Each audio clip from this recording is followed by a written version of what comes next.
Yule horror. There is snow on the ground, and the valleys are cold. In a midnight profound, blackly squats o'er the wold.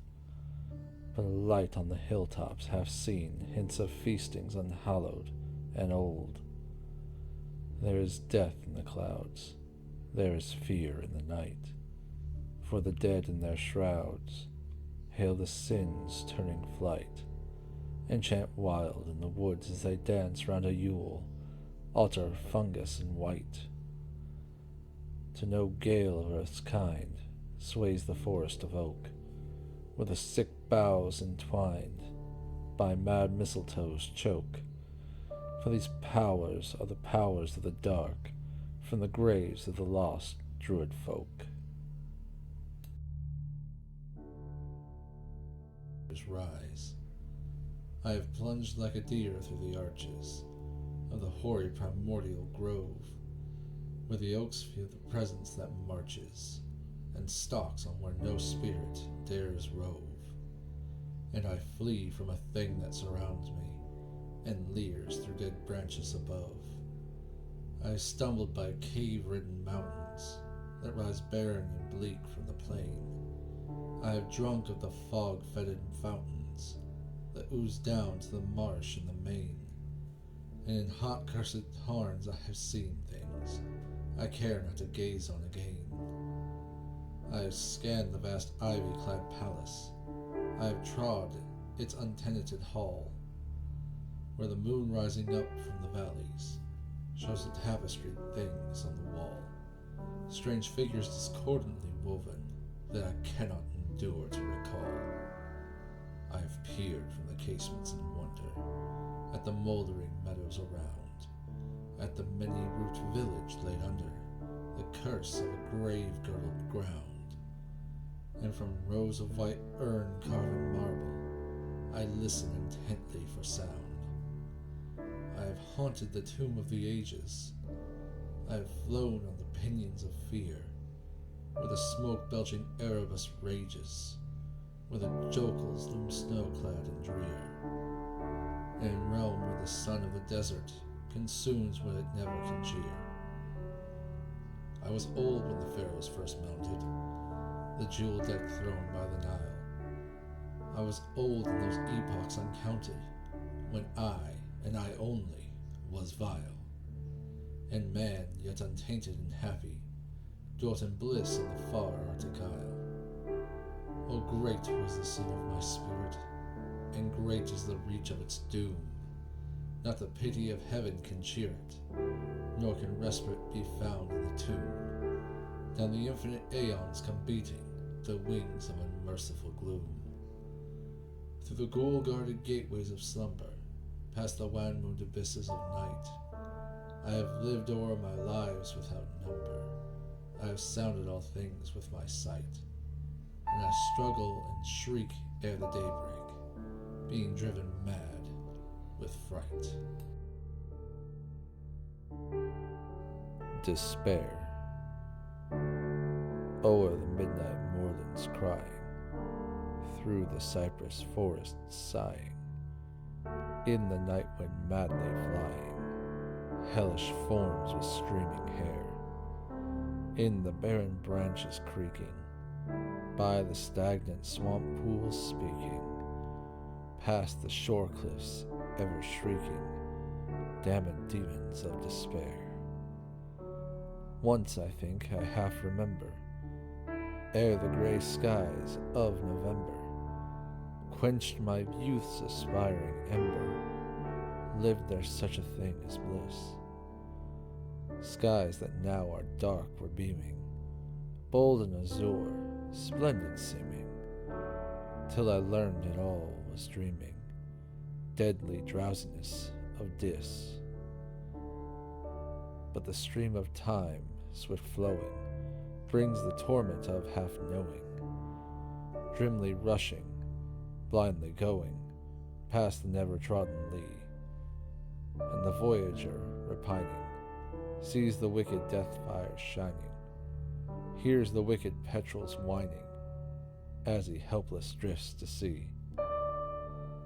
evil wings and ether beating, vultures at the spirit eating, things unseen forever fleeting, black against the leering sky, ghastly shades of bygone gladness, clawing fiends of future sadness, mingle in a cloud of madness, ever on the soul to lie. Thus the living, lone and sobbing, in the throes of anguish throbbing, with the loathsome furies robbing, night and noon of peace and rest. But beyond the groans and grating of abhorrent life is waiting, sweet oblivion, culminating all the years of fruitless quest.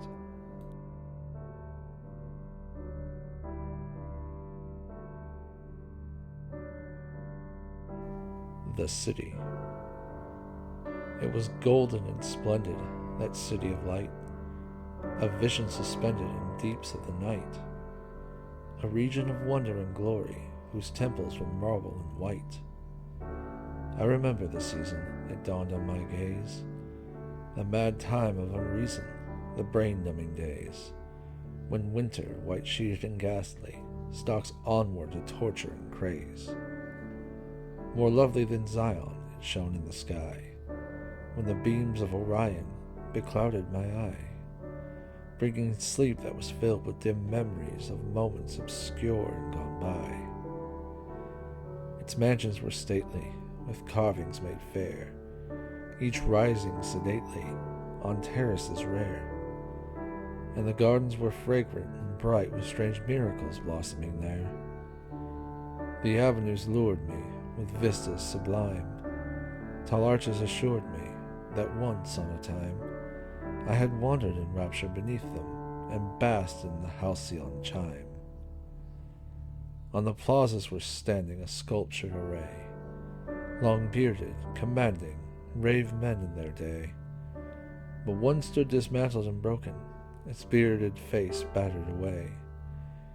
In that city effulgent, no mortal I saw, but my fancy, indulgent to memory's law, lingered along on the forms in the plazas, and eyed their stone features with awe. I fanned the faint ember that glowed in my mind, and strove to remember the aeons behind. The Bride of the Sea. Black loom the crags of the uplands behind me, dark are the sands of the far-stretching shore. Dim are the pathways and rocks that remind me, sadly, of years in the lost nevermore. Soft laps the ocean on wave-polished boulder. Sweet is the sound and familiar to me. Here, with her head gently bent to my shoulder, walked I with Unda, the bride of the sea. Bright was the morn of my youth when I met her, sweet as the breeze that blew o'er the brine. Swift was I, captured in love's strongest fetter, glad to be here, and she glad to be mine. Never a question asked I where she wandered, never a question asked she of my birth. Happy as children we thought not nor pondered, glad of the bounty of ocean and earth. Once when the moonlight played soft mid the billows, high on the cliff o'er the waters we stood. Bound was her hair with a garland of willows, plucked by the faunt in a burn-haunted wood.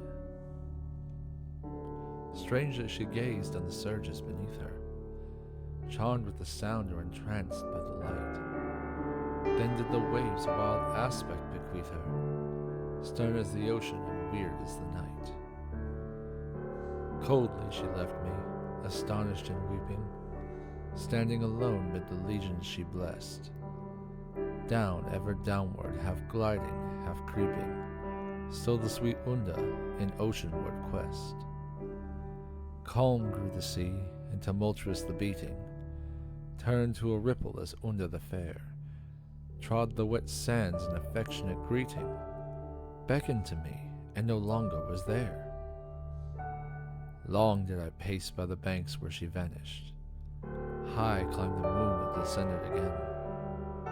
Gray broke the dawn till the sad night was banished. Still ached my soul with its infinite pain. All the wide world have I searched for my darling, scoured the far desert and sailed distant seas. Once on the wave while the tempest was snarling, flashed a fair face that brought quiet and ease. Ever in restlessness onward I stumble, seeking and pining, scarce heeding my way. Now have I strayed where the wide waters rumble, back to the scene of the lost yesterday. Lo, the red moon from the ocean's low hazes rises in ominous grandeur to view. Strange as its face as my tortured eye gazes o'er the vast reaches of sparkle and blue. Straight from the moon to the shore where I'm sighing grows a bright bridge made of wavelets and beams. Frail it may be, yet how simply the trying, wandering from earth to the orb of sweet dreams. What is yon face in the moonlight appearing? Have I at last found the maiden that fled? Out on the beam bridge my footsteps are nearing, her whose sweet beckoning hastens my tread. Currents surround me and drowsily swaying, far on the moon path I seek the sweet face. Eagerly, hasting, half panting, half praying, forward I reach for the vision of grace. Murmuring waters about me are closing, soft the sweet vision advances to me. Done are my trials, my heart is reposing, safe with Unda, the bride of the sea.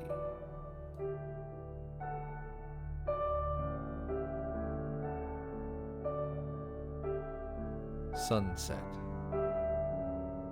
The cloudless day is richer at its close. A golden glory settles on the lea. Soft, stealing shadows hint of cool repose, to mellowing landscape and to calming sea. In that nobler, gentler, lovelier light, the soul to sweeter, loftier bliss inclines. Freed form the noonday glare, the favored sight, increasing grace in earth and sky divines. But ere the purest radiance crowns the green, or fairest luster fills the expectant grove, the twilight thickens and the fleeting scene leaves but a hallowed memory of love.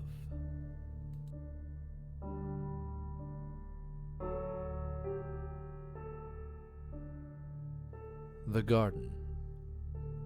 There's an ancient garden that I sometimes see in my dreams, where the very Maytime sunlight plays and glows with spectral gleams, where the gaudy tinted blossoms seem to wither into gray, and the crumbling walls and pillars waken thoughts of yesterday. There are vines and nooks and crannies, and there's moss about the pool, and the tangled weedy thicket chokes the arbor dark and cool. In the silent sunken pathway springs an herbage sparse and spare, where the musty scent of dead things dulls the fragrance of the air. There is not a living creature in the lonely space around, and the hedge-encompassed quiet never echoes to a sound. As I walk and wait and listen, I will often seek to find when it was I knew that garden in an age long left behind. I will oft conjure a vision of a day that is no more, as I gaze upon the gray scenes I feel I knew before. Then a sadness settles o'er me, and a tremor seems to start, for I know the flowers are shriveled hopes, the garden is my heart.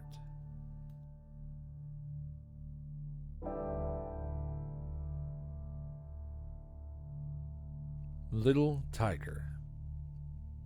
Little tiger burning bright, with a subtle, blackish light, tell what visions have their home in those eyes of flame and chrome. Children vex thee, thoughtless, gay, holding when thou wouldest away. What dark lore is that which thou, spitting, mixest with thy meow?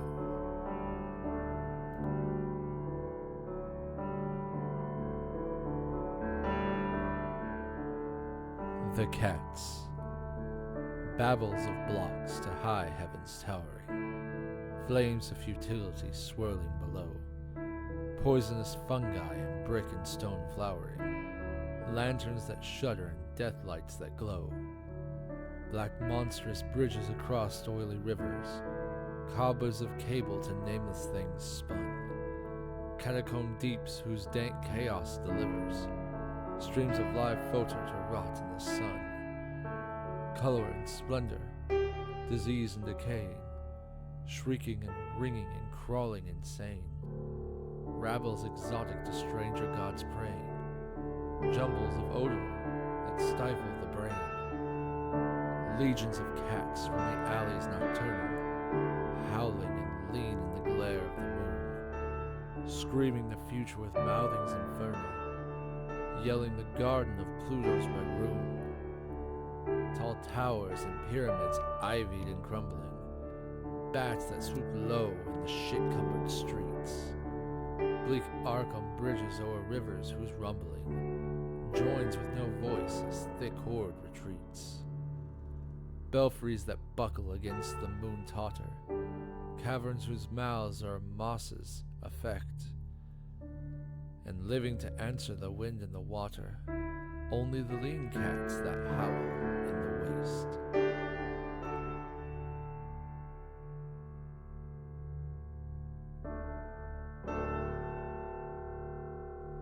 Halloween in a suburb. The steeples are white in the wild moonlight, and the trees have a silver glare. Past the chimneys high see the vampires fly, and the harpies of upper air, that flutter and laugh and stare. For the village dead to the moon outspread, never shone in the sunset's gleam, but grew out of the deep that the dead years keep, where the rivers of madness stream down the gulfs to a pit of dream. A chill wind blows through the rows of sheaves and the meadows that shimmer pale, and comes to twine where the headstones shine and the ghouls of the churchyard wail for harvests that fly and fail. Not a breath of the strange grey gods of change that tore from the past its own can quicken this hour when a spectral power spreads sleep o'er the cosmic throne and looses the vast unknown. So here again stretch the veil and plain that moons long forgotten saw, and the dead leap gay in the pallid ray, sprung out of the tomb's black maw, to shake all the world with awe.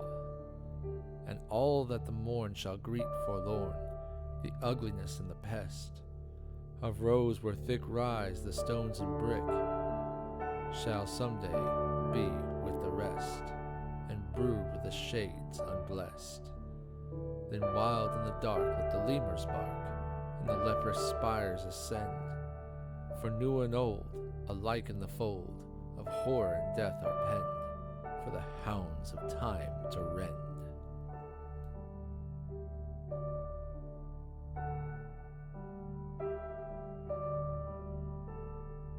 Where once Poe walked. Eternal brood the shadows on this ground, dreaming of centuries that have gone before. Great elms rise sullenly by slab and mound, arched high above a hidden world of yore. Round all the scene a light of memory blaze, and dead leaves whisper of departed days, longing for sights and sounds that are no more. Lonely and sad a spectre glides along aisles where of old his living footsteps fell. No common glance discerns him, though his song peals down through time with a mysterious spell. Only the few whose sorcery's secret know espy amidst these tombs the shade of Poe.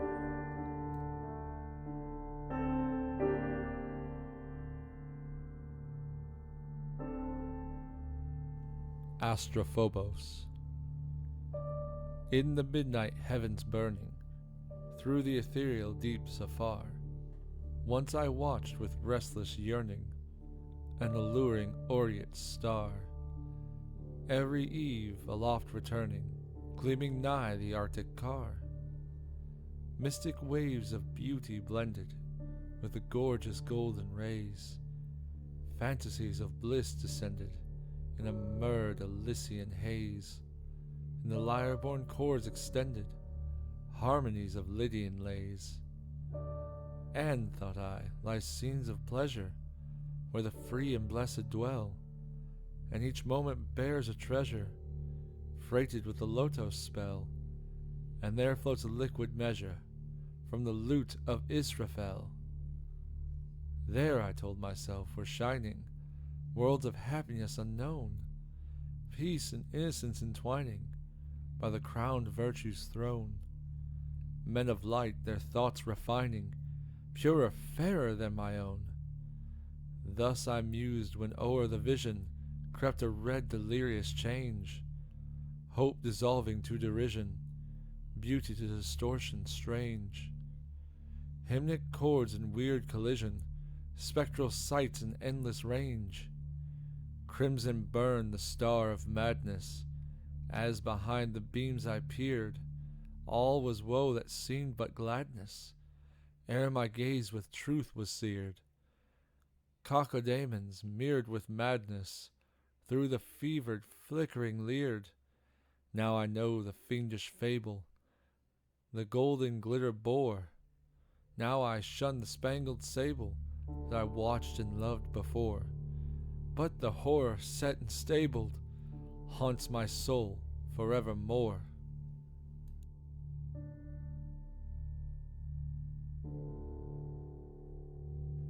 The Messenger. The thing, he said, would come in the night at 3, from the old churchyard on the hill below, but crouching by an oak's fire's wholesome glow. I tried to tell myself it could not be. Surely, I mused, it was pleasantry, devised by one who did not truly know the elder sign bequeathed from long ago, that sets the fumbling forms of darkness free. He had not meant it, no, but still I lit another lamp as starry Leo climbed out of the sea conch and a steeple chimed. 3, and the firelight faded bit by bit. Then at the door that cautious rattling came, and the mad truth devoured me like a flame.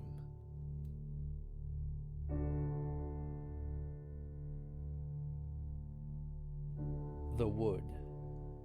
They cut it down from where the pitch-black aisles of forest night had hid eternal things. They scaled the sky with towers and marble piles to make a city for their revelings. White and amazing to the lands around, that wondrous wealth of domes and turrets rose, crystal and ivory sublimely crowned, with pinnacles that bore on melting snows. And through its halls the pipe and sistrum rang, while wine and riot brought their scarlet stains. Never a voice of elder marvels sang, nor any eye called up the hills and plains.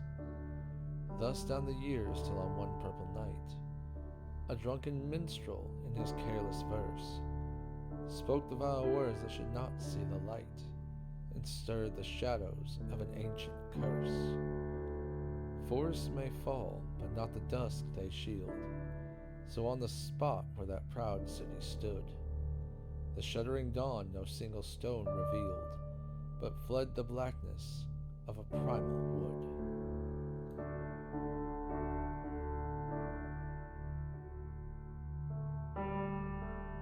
Egyptian Christmas. Haughty Sphinx, whose amber eyes hold the secrets of the skies, as thou ripplest in thy grace round the chairs and chimney place, scorn on thy partition face. Rise not harsh, nor use thy claws on the hand that gives applause. Goodwill only doth abide in these lines at Christmas tide.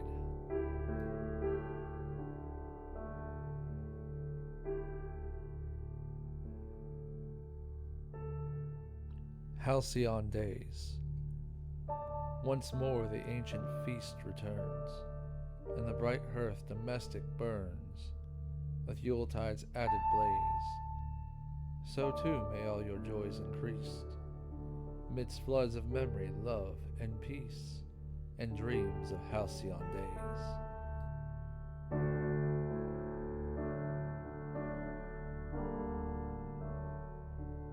Fact and fancy. How dull the wretch whose philosophic mind disdains the pleasures of fantastic kind, whose prosy thoughts the joys of life exclude, and wreck the solace of the poet's mood. Young Zeno, practiced in the Stoic's art, rejects the language of the glowing heart, dissolves sweet nature to a mess of laws, condemns the effect whilst looking for the cause, freezes poor Ovid in ice review, and sneers because his fables are untrue. In search of hope, the hopeful zealot goes, but all the sadder tongues the more he knows. Stay, vandal sophist, whose deep lore would blast the grateful legends of the storied past, whose tongue in censure flays the embellished page, and scorns the comforts of a dreary age. Wouldst strip the foliage from the vital bough, till all men grow as wisely and dull as thou? Happy the man whose fresh, untainted eye discerns a pantheon in the spangled sky, finds sylphs and dryads in the waving trees, and spies soft Nautis in the southern breeze, for whom the stream a cheering carol sings, while reedy music by the fountain rings, to whom the waves of a Nereid tale confide, till friendly presence fills the rising tide. Happy is he, who void of learning's woes, the ethereal life of bodied nature knows. I scorn the sage that tells me but it seems, and flout its gravity in sunlight dreams.